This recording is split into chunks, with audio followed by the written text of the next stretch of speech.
In today's video, I'm going to teach you how to assign a macro to a button or keyboard shortcut in Word.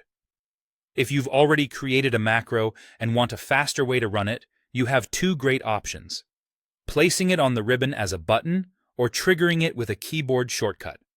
I'll walk you through both and share a few tips so everything feels smooth and predictable. First, let's add your macro to the ribbon. Open Word and go to File, then Options, and choose Customize Ribbon. This is where you decide what appears on the ribbon across the top of Word. Look for the drop-down labeled Choose Commands From and switch it to Macros. You'll see a list of macros available in your current document or template. Select the macro you want to use. On the right side, choose the tab and group where you want the button to live, then click Add to place it there. If you'd like to make the button easier to spot, click Modify. Pick an icon that visually represents the action and confirm with OK. When you're finished, click OK again to return to Word. You should now see your new button on the ribbon, ready to run the macro with a single click.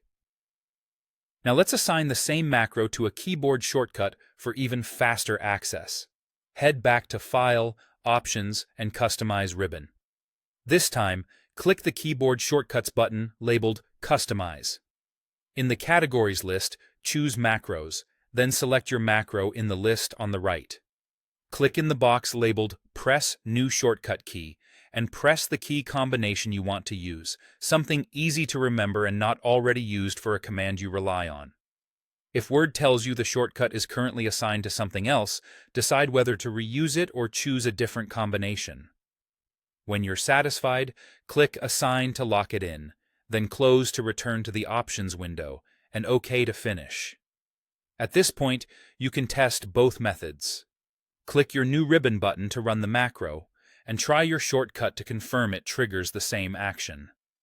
If your macro is stored in a specific document or template, remember that the button or shortcut will be available when that file or template is loaded.